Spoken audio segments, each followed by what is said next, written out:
So I love training my back. It's been 2 weeks since I did a back workout, so I'm looking forward to today's session. I'm training shoulders and back specifically. One of the best ways to build an hourglass physique is to build your back. Training back and shoulders helps with creating the illusion of a smaller waist.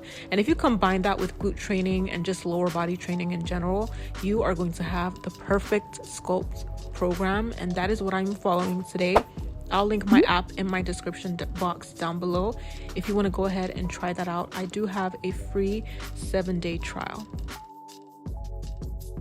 Starting off with a warm-up as usual. I also did 4 sets of jump ropes before this just to get my heart rate up a little bit, to sweat and get my blood flowing. Now I am doing my rotators with a band, specifically focusing on warming up my shoulder joints here as well as my lats.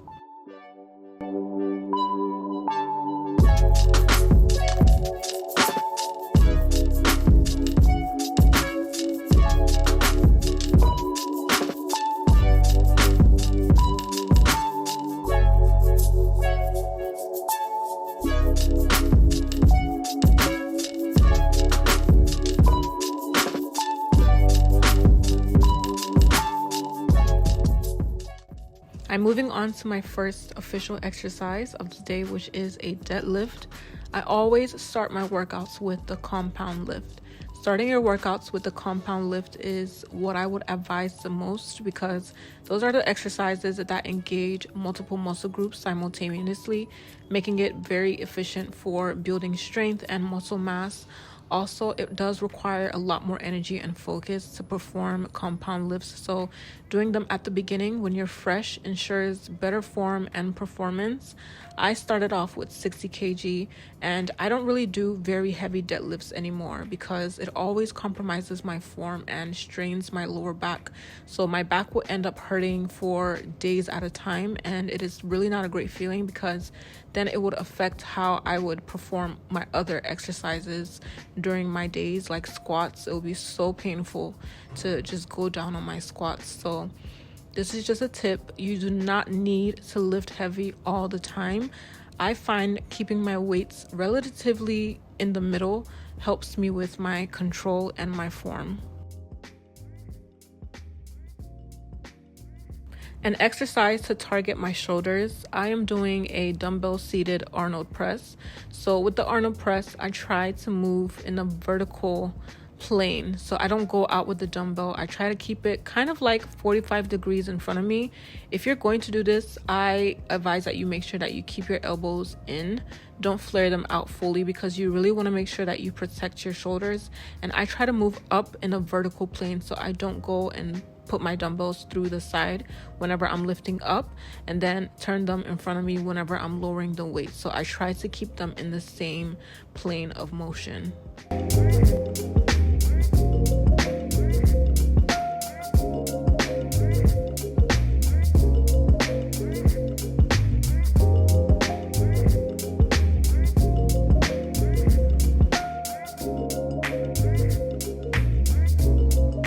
Right after that first set, I am supersetting that with a seated dumbbell shoulder fly. Doing this exercise seated forces you to fully engage and use your delts as opposed to when I'm standing up. And when I'm standing up, sometimes I find myself just overcompensating like with my lower body. So it's definitely a lot harder to perform this exercise seated. So here I'm aiming to do a minimum of 8 reps. Now, I naturally have a lean upper body, so I don't train with heavy weights when I do shoulders or triceps or just upper body in general. A lot of people often think that I do because of the definition that I have in my upper body, but I don't. I keep my weights for my upper body relatively light. It's just that my upper body is naturally lean, so I'm gonna get those cuts anyway. So the shoulder press was a vertical push, and now I am moving on to a vertical pull, which is the chin-ups. Now I'm aiming to do 10 reps here, and I'm using my resistance band for assistance. This helps me most where the exercise is actually the easiest, which is at the bottom. So you could use an assisted pull-up machine if you have access to that. That will probably be a little bit more beneficial than using the resistance band itself. Or you can use a band if you don't have if you don't have access to the pull-up machine. With my last rep of my chin-ups, I try to go as slow as I can because you're actually much stronger on your eccentric with an exercise. So for me to really lower myself as gradually as possible is what I try to do, and this really helps me with building up my strength.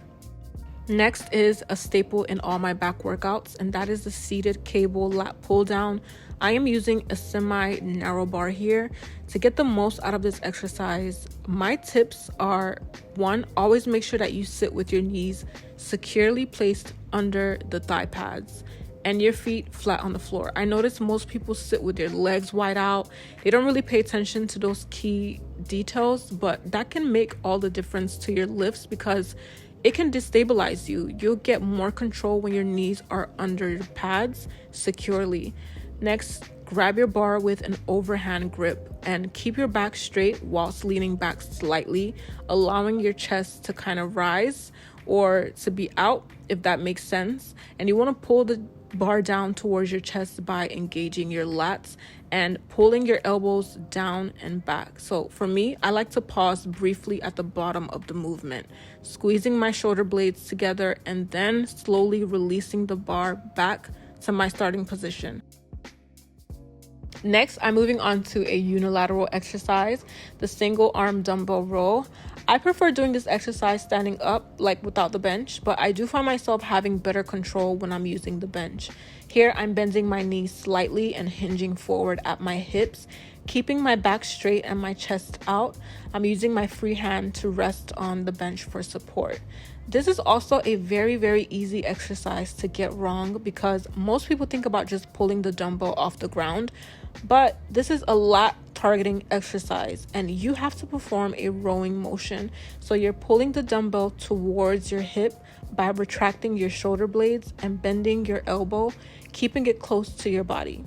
At the top of the movement, you want to squeeze your back muscles and then slowly lower the dumbbell back to your starting position. With any exercise you perform, focus on using controlled movements and engaging your muscles throughout the exercise.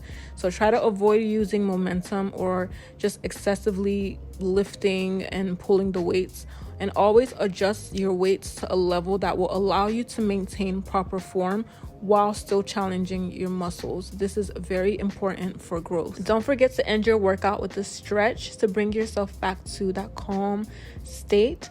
Honestly, training for me really is the highlight of my day because I feel like it brings me back to what we're kind of born to do. And training doesn't necessarily mean that you have to go to failure with every single set, like I said before. You don't have to train as hard as you can, as often as you can. I think it's very important to find something that works for you and that you really enjoy. But just having that moment in your day where your head is exactly where it needs to be is really good for your overall mental well-being. So yeah, thank you so much for watching today's video, and I will see you in my next one. Bye.